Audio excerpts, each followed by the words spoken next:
കുടുംബ കോടതിയുടെ വലിയ വരാന്തയിലൂടെ നടന്നു പോകുമ്പോൾ അഞ്ജനയുടെ കൈകളിൽ ഒതുങ്ങിയിരുന്നത് അവളുടെ 4 വർഷത്തെ ദാമ്പത്യ ജീവിതത്തിന്റെ അവസാന രേഖകളായിരുന്നു. തൊട്ടടുത്തായി വിജയം വരിച്ചവനെ പോലെ അഹങ്കാരത്തോടെ നിൽപ്പായിരുന്ന രാഹുൽ തന്റെ റോളക്സ് വാച്ചിലേക്ക് നോക്കിക്കൊണ്ട് ദേഷ്യത്തിൽ പറഞ്ഞു, ഇതുവെച്ച് നിനക്കിഷ്ടമുള്ള സ്ഥലത്ത് ജീവിക്കാം അഞ്ജന. ഈ 4 വർഷം നീ എന്റെ ഭാര്യയായി കഴിഞ്ഞതിനുള്ള പ്രതിഫലമാണ് ആ 5 ലക്ഷത്തിന്റെ ചെക്കും ഈ സിറ്റിയിലെ ആഡംബര ഫ്ളാറ്റിന്റെ ആധാരവും. ഇനിയെങ്കിലും എന്റെ വഴിക്ക് വരരുത്. രാഹുലിന്റെ ആ വാക്കുകളിലെ പുച്ഛവും പരിഹാസവും ആ വരാന്തയിൽ ഉണ്ടായിരുന്നവരിൽ ചിലരുടെയെങ്കിലും ശ്രദ്ധയാകർഷിച്ചു.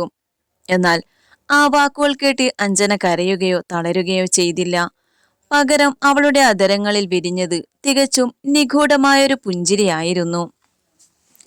ആ കോടതി മുറി വിട്ട് പുറത്തിറങ്ങുമ്പോൾ രാഹുലിന്റെ കൈകൾ കോർത്തുപിടിച്ച് അവനു വേണ്ടി മാത്രം പുഞ്ചിരിച്ചുകൊണ്ട് നിൽക്കുന്ന അർച്ചനയുടെ നിറവയറിലാണ് അഞ്ജനയുടെ കണ്ണുകൾ ആദ്യം പതിഞ്ഞത്.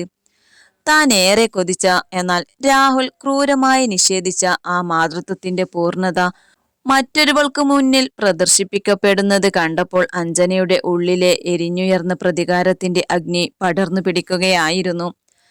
താൻ അത്രയധികം സ്നേഹിച്ച, തന്നെ ഒരു വസ്തുവിനെ പോലെ വിലപേശി ഒഴിവാക്കിയ ആ മനുഷ്യനോട് പകരം ചോദിക്കാനുള്ള സമയം എത്തിക്കഴിഞ്ഞിരിക്കുന്നു.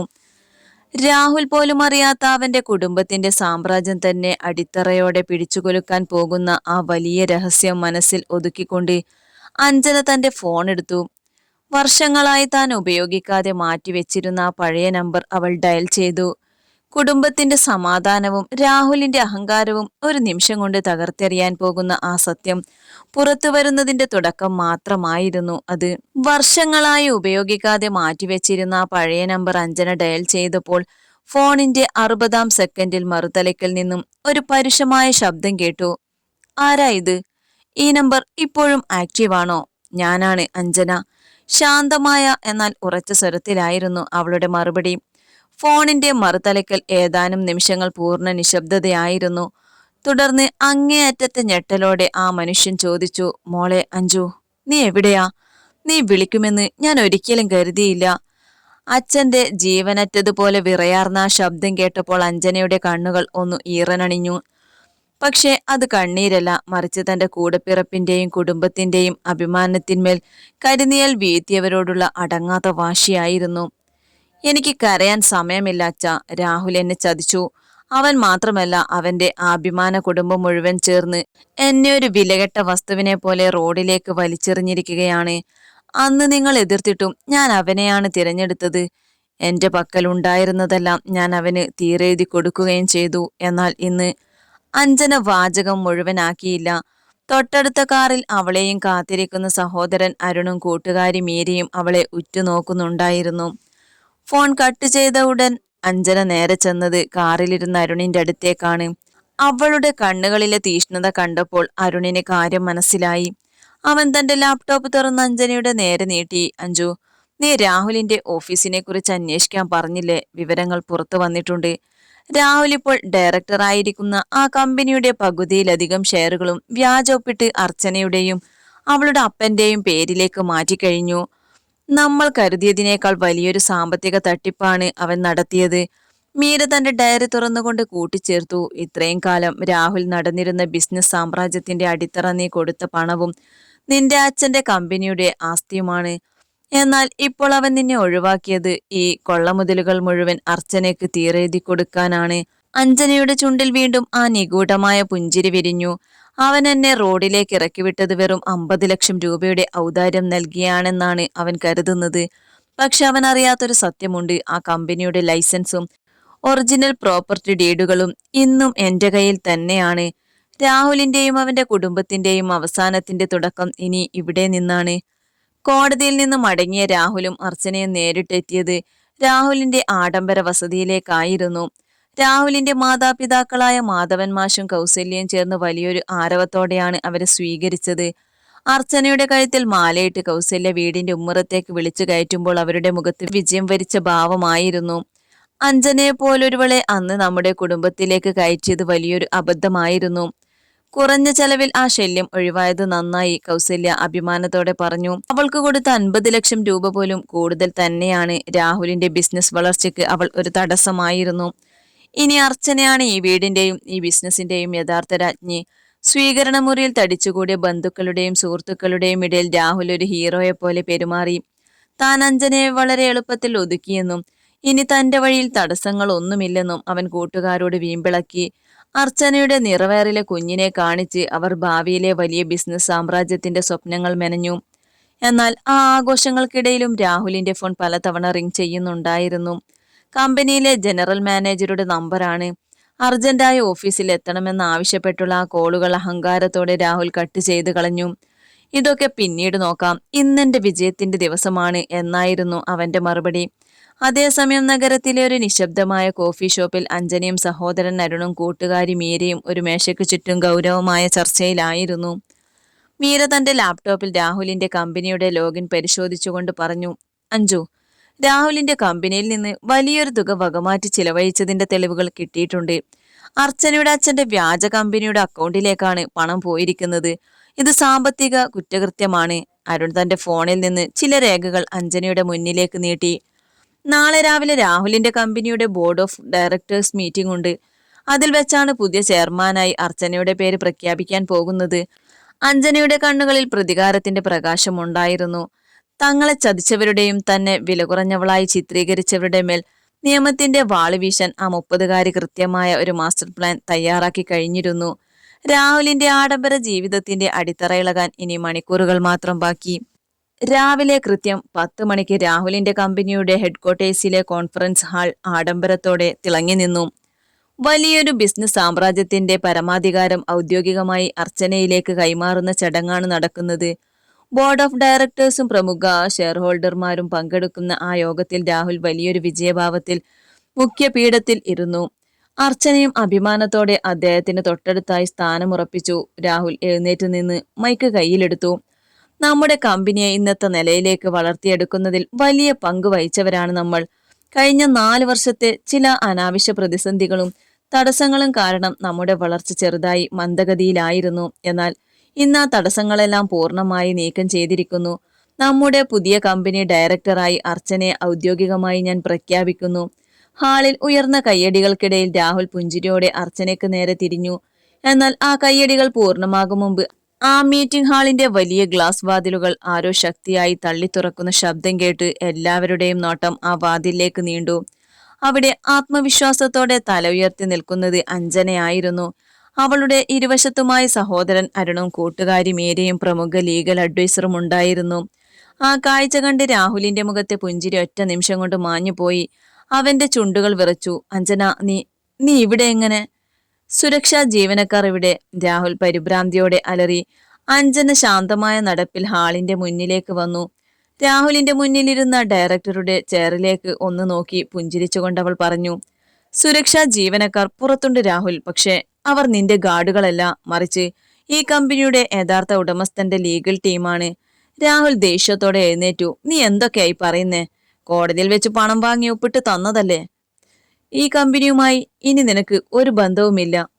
മീര തന്റെ കയ്യിലുണ്ടായിരുന്ന ഒഫീഷ്യൽ ഫയൽ തുറന്ന് അതിലെ ഒരു പേപ്പർ എല്ലാവരുടെയും മുന്നിലേക്ക് ഉയർത്തിപ്പിടിച്ചു. നിങ്ങൾ തെറ്റിദ്ധരിച്ചിരിക്കുന്നു രാഹുൽ സർ, മീര ഉറച്ച സ്വരത്തിൽ പറഞ്ഞു. കോടതി നൽകിയ ആ ഡിവോഴ്സ് ഡിഗ്രി നിങ്ങളുടെ വ്യക്തിജീവിതത്തെ മാത്രമാണ് ബാധിക്കുന്നത്, അല്ലാതെ ഈ ബിസിനസിനെയല്ല. ഈ കമ്പനിയുടെ അസൽ പ്രോപ്പർട്ടി റൈറ്റ്സും എക്സ്ക്ലൂസീവ് ഷെയർ ഹോൾഡിംഗ് ലൈസൻസും അഞ്ജനയുടെ പേരിലാണ് രജിസ്റ്റർ ചെയ്തിരിക്കുന്നത്. നിങ്ങൾ വ്യാജ ഒപ്പിട്ട് അർച്ചനയുടെ അച്ഛന്റെ പേരിലേക്ക് മാറ്റിയ ഷെയറുകളെല്ലാം നിയമവിരുദ്ധമാണെന്ന് ഈ ഫയൽ തെളിയിക്കുന്നു. ആ ഹാളിലുണ്ടായിരുന്ന ഷെയർ ഹോൾഡർമാർക്കിടയിൽ വലിയൊരു ബഹളം പൊട്ടിപ്പുറപ്പെട്ടു. രാഹുലിന്റെ മുഖം പേടികൊണ്ട് വിളറി വെളുത്തു. താൻ ഒരുക്കി വെച്ച സാമ്രാജ്യം തകർന്നടിയുന്ന കാഴ്ച അവൻ കൺമുന്നിൽ കണ്ടു. അഞ്ജന അർച്ചനയുടെ നിറവേറിലേക്കൊന്ന് നോക്കി, പിന്നീട് രാഹുലിന്റെ കണ്ണുകളിലേക്ക് നേരെ നോക്കിക്കൊണ്ട് പറഞ്ഞു, നീ വിലയിട്ടിറക്കിവിട്ട ആ പെൺകുട്ടിയാണ് ഇന്നും ഈ കമ്പനിയുടെ ഏക ഉടമ രാഹുൽ. കളി ഇപ്പോൾ തുടങ്ങിയിട്ടേയുള്ളൂ. കോൺഫറൻസ് ഹാളിൽ മീര ഹാജരാക്കിയ രേഖകൾ പരിശോധിച്ച ബോർഡ് അംഗങ്ങളുടെ മുഖത്ത് അമ്പരപ്പും ദേഷ്യവും പ്രകടമായി. ഷെയർ ഹോൾഡർമാർ രാഹുലിനെതിരെ തിരിഞ്ഞു. കമ്പനിയുടെ ഫണ്ട് അർച്ചനയുടെ അച്ഛന്റെ പേരിലേക്ക് വ്യാജരേഖ ചമച്ചു മാറ്റിയത് ഗുരുതരമായ ക്രിമിനൽ കുറ്റമാണെന്ന് ലീഗൽ അഡ്വൈസർ വ്യക്തമാക്കി. രാഹുൽ, ഇത് ഞങ്ങൾ ഒരിക്കലും പ്രതീക്ഷിച്ചില്ല. നീ എല്ലാവരെയും വഞ്ചിച്ചു. മുതിർന്ന ഒരു ബോർഡംഗം വിളിച്ചു പറഞ്ഞു. അർച്ചന ഭയത്തോടെ രാഹുലിന്റെ കൈകളിൽ പിടിച്ചു. എന്നാൽ രാഹുലിന് എന്താണ് പറയേണ്ടതെന്നോ ചെയ്യേണ്ടതെന്നോ അറിയാത്ത അവസ്ഥയായിരുന്നു. അവന്റെ അഹങ്കാരം പൂർണ്ണമായും അസ്തമിച്ചു കഴിഞ്ഞിരുന്നു. അഞ്ജന, നീ ഇതെല്ലാം മുൻകൂട്ടി തീരുമാനിച്ചിരുന്നോ? രാഹുൽ വിറങ്ങലിച്ച സ്വരത്തിൽ ചോദിച്ചു. തീരുമാനിച്ചിരുന്നു. അഞ്ജനയുടെ ശബ്ദത്തിൽ ഒരു പരിഹാസം കലർന്നിരുന്നു. എന്നെ ഒഴിവാക്കാൻ നീ തയ്യാറാക്കിയ തിരക്കഥയുടെ അവസാന വരികൾ എന്റേതാകണം എന്ന് ഞാൻ തീരുമാനിച്ചിരുന്നു. പക്ഷേ ഇനിയും തീർന്നിട്ടില്ല രാഹുൽ. അഞ്ജന തന്റെ ഫോണിൽ ഒരു നമ്പർ ഡയൽ ചെയ്തു. അല്പസമയത്തിനകം കോൺഫറൻസ് ഹാളിന്റെ വാതിൽ വീണ്ടും തുറക്കപ്പെട്ടു. അവിടേക്ക് കടന്നു വന്ന വ്യക്തിയെ കണ്ടപ്പോൾ രാഹുലും അർച്ചനയും ഒരുപോലെ സ്തംഭിച്ചുപോയി. അത് അർച്ചനയുടെ അച്ഛൻ തന്നെയായിരുന്നു. പക്ഷെ അദ്ദേഹത്തിന്റെ കൂടെ പോലീസ് ഉദ്യോഗസ്ഥരും ഉണ്ടായിരുന്നു. അപ്പാ, അർച്ചന നിലവിളിച്ചുകൊണ്ട് അദ്ദേഹത്തിന്റെ അടുത്തേക്ക് ഓടി. ക്ഷമിക്കണം മോളെ, അർച്ചനയുടെ അച്ഛൻ തല താഴ്ത്തി പറഞ്ഞു. രാഹുൽ നടത്തിയ തട്ടിപ്പുകളെല്ലാം പോലീസ് കണ്ടെത്തി കഴിഞ്ഞു. ആ വ്യാജ അക്കൗണ്ടുകൾ എന്റെ പേരിലായിരുന്നല്ലോ. ഞാൻ അറസ്റ്റിലാണ്. പോലീസ് ഓഫീസർ മുന്നോട്ട് വന്ന് രാഹുലിന്റെ നേരെ തിരിഞ്ഞു. മിസ്റ്റർ രാഹുൽ, കമ്പനിയുടെ ഫണ്ട് തിരിമറി നടത്തിയതിനും വ്യാജരേഖ ചമച്ചതിനും നിങ്ങൾക്കെതിരെയും കേസ് രജിസ്റ്റർ ചെയ്തിട്ടുണ്ട്. നിങ്ങളുടെ അക്കൗണ്ടുകളെല്ലാം മരവിപ്പിച്ചു. നിങ്ങളും ഞങ്ങളോടൊപ്പം വരണം. അത് കേട്ട രാഹുലിന്റെ കാലുകൾ തളർന്നു. അവൻ അഞ്ജനയെ ദയനീയമായി നോക്കി. പക്ഷെ അവളുടെ മുഖത്ത് യാതൊരു ഭാവവ്യത്യാസവും ഉണ്ടായിരുന്നില്ല. തന്നെയും തന്റെ സ്നേഹത്തെയും ചവിട്ടിയരച്ച് അഹങ്കരിച്ചവന്റെ പതനം അവൾ നിർവികാരതയോടെ നോക്കി നിന്നു. ഞാൻ തന്ന ആ 50 ലക്ഷം രൂപയുടെ ചെക്ക് മാറിയിട്ടില്ലെങ്കിൽ അത് നിനക്ക് ജാമ്യമെടുക്കാൻ ഉപയോഗിക്കാം രാഹുൽ. അഞ്ജന തിരിഞ്ഞു നടക്കാൻ തുടങ്ങുന്നതിനിടയിൽ പറഞ്ഞു. പോലീസ് രാഹുലിനെയും അർച്ചനയുടെ അച്ഛനെയും കൊണ്ടുപോകുമ്പോൾ ആ വലിയ ബിസിനസ് സാമ്രാജ്യത്തിന്റെ ഏക അവകാശിയായി അഞ്ജന ആ കോൺഫറൻസ് ഹാളിൽ തല ഉയർത്തി നിന്നു.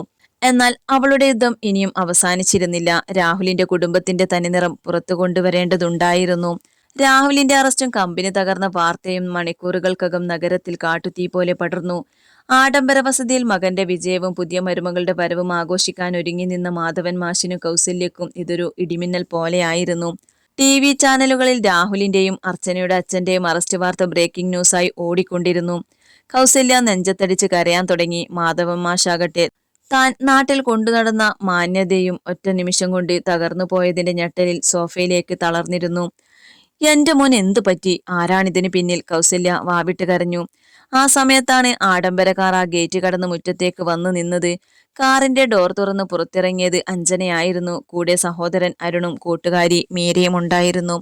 മാധവൻ മാഷ് വിറയലോടെ ഉമ്മറത്തേക്ക് വന്നു. അഞ്ജനയുടെ മുഖത്തെ ഗൗരവവും ആത്മവിശ്വാസവും കണ്ടപ്പോൾ അദ്ദേഹത്തിന് സംസാരിക്കാൻ കഴിഞ്ഞില്ല. 4 വർഷം മുമ്പ് ഇതേ ഉമ്മറത്ത് വെച്ചാണ് തന്നെ അന്ന് ആ കുടുംബം ഒരു ഭാരമായി കണ്ട് കുറ്റപ്പെടുത്തി ഇറക്കി വിട്ടത്. നിങ്ങൾ എന്തിനാണ് ഇവിടെ വന്നത്? കൗസല്യ കണ്ണീരോടെയും എന്നാൽ ഉള്ളിൽ അടങ്ങാത്ത ദേഷ്യത്തോടെയും ചോദിച്ചു. അഞ്ജന പതുക്കെ പടികൾ കയറി അവരുടെ മുന്നിൽ വന്നു നിന്നു. രാഹുലിന്റെ വീട്ടിലെ ആഡംബര വസ്തുക്കളിലേക്ക് ഒന്നുകൂടി നോക്കിയ ശേഷം അവൾ ശാന്തമായി പറഞ്ഞു. ചോദ്യങ്ങൾ ചോദിക്കേണ്ടത് നിങ്ങളല്ല അമ്മായിയമ്മേ, ഞാനാണ്. അന്നെന്നെ ഇറക്കിവിടുമ്പോൾ നിങ്ങൾ പറഞ്ഞ ഓരോ വാക്കും എന്റെ ഓർമ്മയിലുണ്ട്. പണത്തിന്റെ തിളക്കത്തിൽ അഹങ്കരിച്ച് നിങ്ങൾ ചവിട്ടിമെതിച്ച എന്റെ ആത്മാഭിമാനത്തിന് ഇന്ന് നിങ്ങൾ വില നൽകേണ്ടി വരും. മാധവൻ മാഷ് കസേരയിൽ നിന്ന് എഴുന്നേൽക്കാൻ ശ്രമിച്ചുകൊണ്ട് പറഞ്ഞു. മോളെ അഞ്ജു, രാഹുലിനെന്തോ തെറ്റു പറ്റിപ്പോയി. നീയൊന്ന് വിചാരിച്ചാൽ അവനെ ഈ കേസിൽ നിന്ന് ഊരിയെടുക്കാൻ കഴിയും. നിന്റെ പേരിലാണ് ഇപ്പോഴും.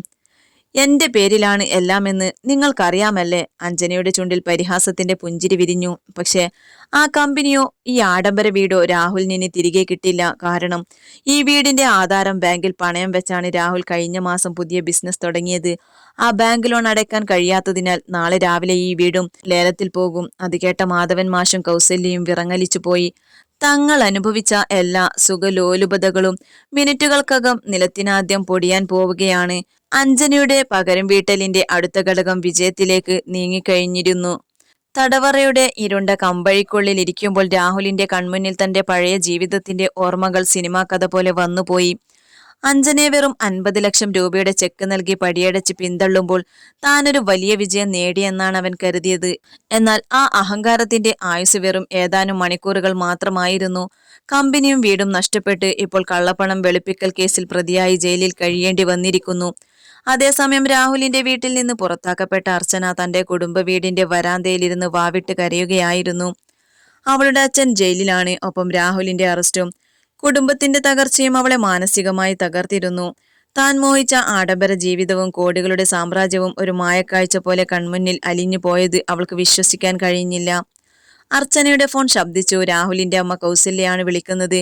കോൾ എടുത്ത ഉടൻ അക്കരെയുള്ള കൗസല്യയുടെ രോഷം നിറഞ്ഞ ശബ്ദം കേട്ടു. നിന്റെ അച്ഛന്റെയും ഈ കോടികളുടെ മോഹമാണ് ഞങ്ങളുടെ കുടുംബത്തെ ഈ നിലയിലെത്തിച്ചത്. എന്റെ മോന്റെ ജീവിതം നിങ്ങൾ തകർത്തു കളഞ്ഞു. അർച്ചന വിറയാർന്ന സ്വരത്തിൽ തിരിച്ചടിച്ചു. നിങ്ങളുടെ മോൻ വലിയ ശുദ്ധനാണെന്നാണോ വിചാരം? അഞ്ജനെ അവൻ ചതിച്ചപ്പോൾ നിങ്ങൾ അവന് കൂട്ടുനിന്നില്ലേ? അതിന്റെ ശാപമാണ് നമ്മൾ അനുഭവിച്ചു കൊണ്ടിരിക്കുന്നത്. ബന്ധുക്കളും സുഹൃത്തുക്കളും കയ്യൊഴിഞ്ഞ ആ കുടുംബങ്ങളുടെ അവസ്ഥ കണ്ട് നഗരം മുഴുവൻ അമ്പരന്നു. തങ്ങളുടെ സ്വാർത്ഥതക്കായി ഒരു പെൺകുട്ടിയുടെ ജീവിതം വെച്ച് പന്താടിയവർക്ക് കാലം നൽകിയ ഏറ്റവും വലിയ തിരിച്ചടിയായിരുന്നു അത്. ഈ തകർച്ചകൾക്കൊക്കെയും സാക്ഷിയായി നഗരത്തിലെ തന്റെ പുതിയ കമ്പനിയുടെ ആസ്ഥാന ഓഫീസിലിരുന്ന് ഇതെല്ലാം നിരീക്ഷിക്കുകയായിരുന്നു അഞ്ജന. അവളുടെ അരികിൽ സഹോദരൻ അരുണും കൂട്ടുകാരി മീരയും ഉണ്ടായിരുന്നു. അഞ്ജനയുടെ പ്രതികാരത്തിന്റെ പാതയിലെ നിർണായകമായ ആ ഘട്ടം പൂർത്തിയായി കഴിഞ്ഞിരുന്നു. എന്നാൽ തങ്ങളെ ദ്രോഹിച്ച ആ കുടുംബത്തിനെതിരെ അന്തിമമായ നിയമപോരാട്ടം അവസാനിച്ചിരുന്നില്ല. ആഴ്ചകൾക്ക് ശേഷം ജില്ലാ സെഷൻസ് കോടതി വരാന്ത ജനസഞ്ചാരം കൊണ്ട് മൂടിയിരുന്നു. നഗരത്തിലെ പ്രമുഖ വ്യവസായിയായ രാഹുലിന്റെ പതനവും വ്യാജരേഖ കേസും വലിയ വാർത്തയായി എല്ലാ മാധ്യമങ്ങളിലും നിറഞ്ഞു നിന്നിരുന്നു. ജാമ്യാപേക്ഷ തള്ളപ്പെട്ടതിനാൽ കനത്ത സുരക്ഷയോടെയാണ് രാഹുലിനെയും അർച്ചനയുടെ അച്ഛനെയും കോടതിയിലേക്ക് കൊണ്ടുവന്നത്. കോടതി മുറിക്കുള്ളിൽ ജഡ്ജിയുടെ മുന്നിൽ കേസ് പരിഗണനയ്ക്ക് വന്നു. രാഹുലിന്റെ അഭിഭാഷകൻ തന്റെ വാദങ്ങൾ നിരത്താൻ ശ്രമിച്ചെങ്കിലും അഞ്ജനയുടെ ലീഗൽ ടീം സമർപ്പിച്ച തെളിവുകൾ അതിശക്തമായിരുന്നു. കമ്പനിയുടെ ഒറിജിനൽ പ്രോപ്പർട്ടി ഡീഡുകളും ഫണ്ട് വകമാറ്റിയതിന്റെ ബാങ്ക് രേഖകളും വ്യാജ ഒപ്പിട്ടതിന്റെ ഫോറൻസിക് റിപ്പോർട്ടുകളും ജഡ്ജിക്ക് മുന്നിൽ നിരത്തി. അഞ്ജന സാക്ഷിക്കട്ടിലിന് അഭിമുഖമായി ശാന്തതയോടെ നിന്നു. ജഡ്ജി അവരോട് ചോദിച്ചു, മിസ് അഞ്ജന, രാഹുലിനും കൂട്ടുകാർക്കുമെതിരെ താങ്കൾ ഉന്നയിക്കുന്ന ആരോപണങ്ങൾ ഗുരുതരമാണ്. ഈ കേസിൽ താങ്കൾക്ക് എന്താണ് അവസാനമായി പറയാനുള്ളത്? അഞ്ജന ഒരു നിമിഷം രാഹുലിന്റെ മുഖത്തേക്ക് നോക്കി. പണത്തിന്റെ തിളക്കത്തിൽ അഹങ്കരിച്ചിരുന്ന ആ മനുഷ്യൻ ഇന്ന് വലിഞ്ഞു മുറുകിയ മുഖവുമായി തല കുനിച്ചിരിക്കുകയാണ്. ഞാൻ ചോദിക്കുന്നത് നീതിയല്ല ബഹുമാനപ്പെട്ട കോടതി. അഞ്ജനയുടെ ശബ്ദം ആ കോടതി മുറിയിൽ മുഴങ്ങി കേട്ടു. 4 വർഷം കൂടെ ജീവിച്ച ഭാര്യയെ ഒരു വിലകെട്ട വസ്തുവായി കണ്ട് റോഡിലേക്ക് വലിച്ചെറിഞ്ഞപ്പോൾ ഇവർ എന്റെ ആത്മാഭിമാനത്തെയാണ് ചവിട്ടിമെതിച്ചത്. പണവും അധികാരവും ഉപയോഗിച്ച് ആരെയും വിലക്കെടുക്കാം എന്നാണ് ഇവർ കരുതിയത്. എന്റെ കമ്പനിയും എന്റെ വിയർപ്പ് മോഷ്ടിച്ച് മറ്റൊരുവൾക്ക് ജീവിതം നൽകിയ ഇവർക്ക് നിയമം അർഹമായ ശിക്ഷ നൽകണം. അതാണ് എനിക്ക് വേണ്ടത്. രാഹുലിന്റെ അഭിഭാഷകന് എതിർവാദം ഉന്നയിക്കാൻ കഴിയാത്ത വിധം ശക്തമായിരുന്നു ആ വാദങ്ങൾ. അന്തിമവിധി പ്രസ്താവിക്കാൻ ജഡ്ജി മാറിയപ്പോൾ കോടതിയിൽ കനത്ത നിശബ്ദത പടർന്നു. താൻ അനുഭവിച്ച വേദനയ്ക്കും അപമാനത്തിനുമുള്ള നിയമപരമായ അന്തിമ പ്രതികാരം തന്റെ കൺമുന്നിൽ യാഥാർത്ഥ്യമാകുന്ന നിമിഷത്തിനായി അഞ്ജന കാത്തിരുന്നു. കോടതിയിൽ സൂചി വീണാൽ കേൾക്കാവുന്നത്ര നിശബ്ദത. ജഡ്ജി ഗൗരവത്തോടെ തന്റെ കസേരയിൽ നിവർന്നിരുന്നു. മുന്നിലിരിക്കുന്ന ഫയലുകളിലെ തെളിവുകളിലൂടെയും സാക്ഷിമൊഴികളിലൂടെയും കണ്ണോടിച്ച ശേഷം അദ്ദേഹം അന്തിമവിധി വായിക്കാൻ തുടങ്ങി. വ്യാജരേഖ ചമയ്ക്കൽ, കമ്പനി ഫണ്ട് വകമാറ്റൽ, വിശ്വാസവഞ്ചന എന്നീ കുറ്റങ്ങൾ രാഹുലിനും കൂട്ടുപ്രതിയായ അർച്ചനയുടെ പിതാവിനുമെതിരെ